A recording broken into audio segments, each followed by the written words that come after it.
State. So it's been a while, and I have a lot to catch up on. So it's now the fall semester. A lot has happened over the summer.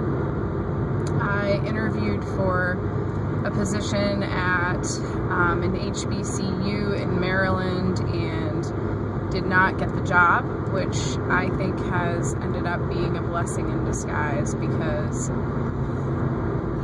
the person who was in charge of the search committee didn't get back to me for a month after my interview. And then when I did follow up with him, said something like, "Oh yeah, we hired someone else. Thanks a lot.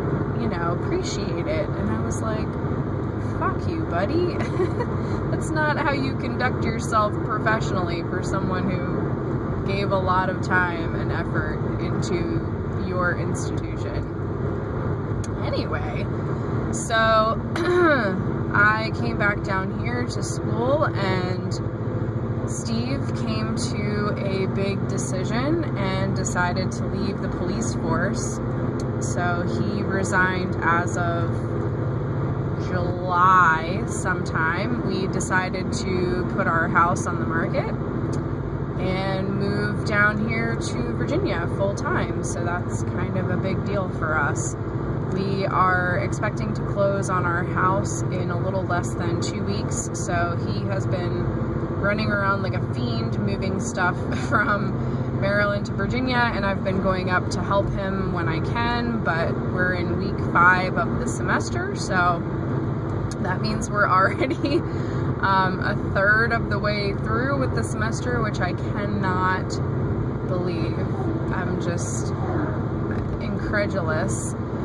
So that's a lot, and he started looking for a job down here.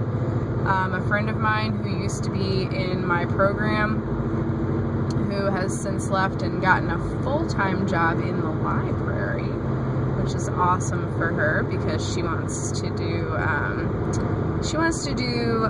teaching and online learning, and she does instructional design and technology, which is sort of like my moonlighting profession interest. So anyway, she texted me one day and said that they had a part-time job. She didn't know if Steve would be interested, so he went in and interviewed, and they really liked him, so he decided to take the job. Turns out he's really liking it. He's working with the event coordinator in the library, and they got him a second job so that he can kind of, hopefully add his hours up to about 40, so to be approximately a full-time job. He's really liking working in the library, so selfishly for me, that's wonderful, because when I hopefully finish and go on the market, I think it'll look really good for us if he also has worked in a university, because that can help with spousal hires sometimes. So that would be really, really, really fantastic. As far as school itself goes, the semester is good so far. I really don't have any complaints, except for the fact that I'm being forced to take classical rhetoric, which is a lovely class with a lovely visiting visiting assistant professor from Carnegie Mellon. Her name is Carolyn Comer, and she's just a lovely human being, but she's also a really excellent scholar and researcher to work with, and she also seems to have a clue about pedagogy. So that's really nice.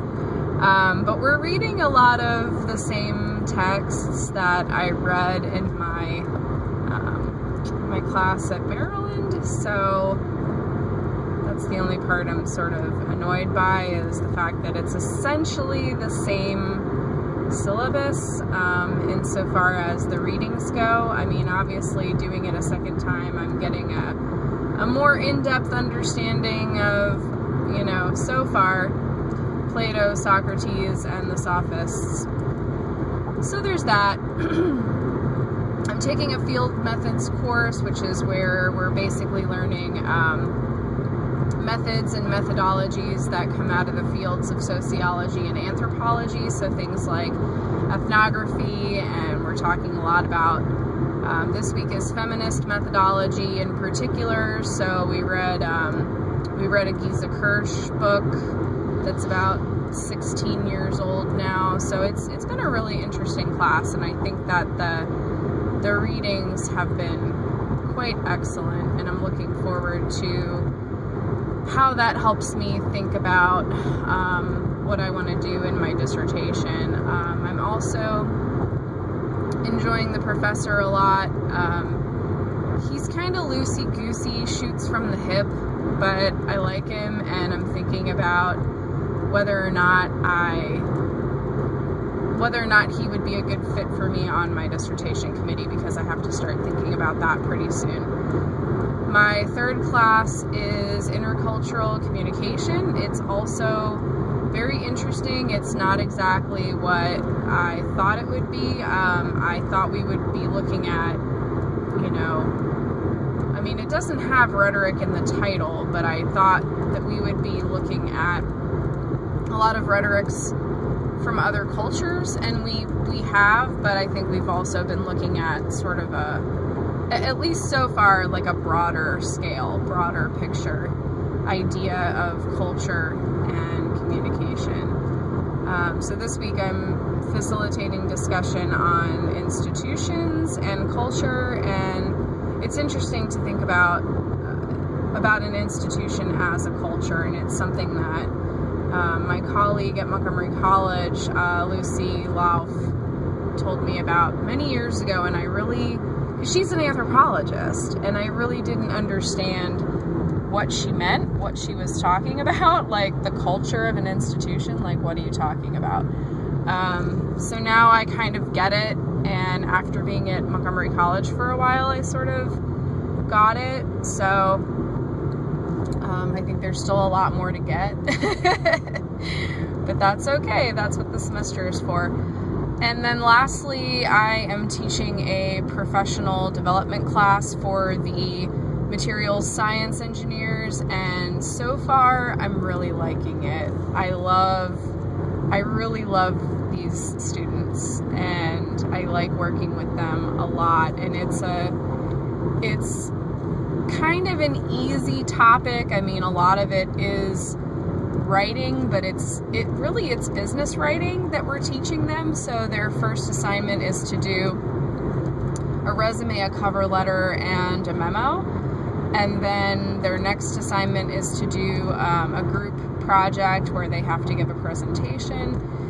So we're going to talk a lot about that kind of stuff, and hopefully we're going to get some class time to practice. But they have a lot of guest speakers, and while I think that is fabulous, it's a one credit class, so I only get one meeting with them a week, and there's always just way more to go over with them in a week. I mean, how can you prepare students to give good presentations when you only have about a half an hour of instruction time with them a week?